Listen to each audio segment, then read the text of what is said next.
Once upon a midnight dreary, while I pondered weak and weary over many a quaint and curious volume of forgotten lore, while I nodded nearly napping, suddenly there came a tapping, as of someone gently rapping at my chamber door. "'Tis some visitor," I muttered, tapping at my chamber door, "only this and nothing more."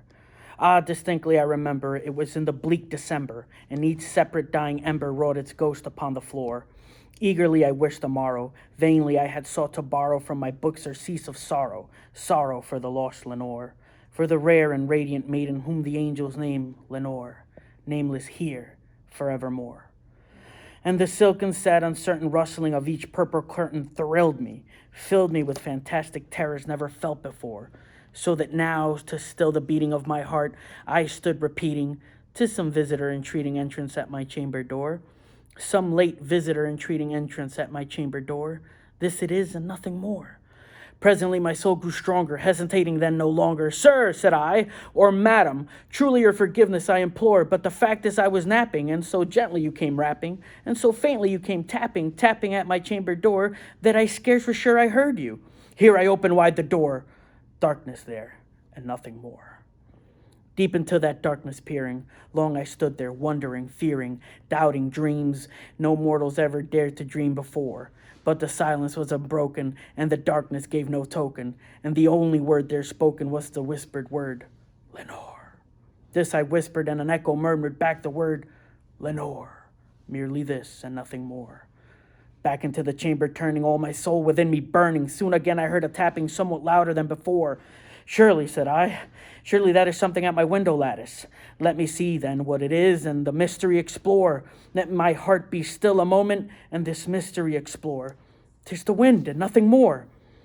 Open here I flung the shutter, when with many a flirt and flutter, in there stepped a stately raven with a saintly days of yore. Not the least obeisance made he, not a minute stopped or stayed he, but with mien of lord or lady perched above my chamber door. Perched upon a bust of Pallas just above my chamber door. Perched and sat, and nothing more. Then this ebony bird beguiling my sad fancy into smiling, by the grave and stern decorum of the countenance it wore. "Though thy crest be shorn and shaven, thou," I said, "art sure no craven, ghastly grim and ancient raven, wandering from the nightly shore? Tell me what thy lord's name is on the night's plutonium shore."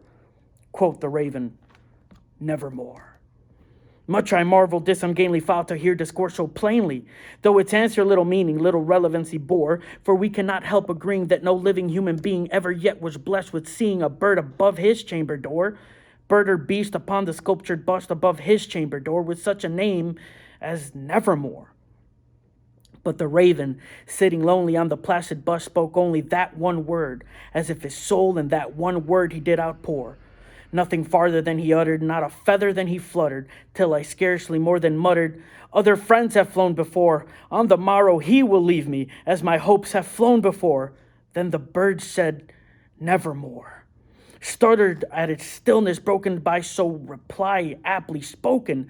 "Doubtless," said I, "what it utters is its only stock and store, caught from some unhappy master, whom unmerciful disaster followed fast and followed faster, till his songs one burden bore, till the dirges of his hope that melancholy burden bore of nevermore."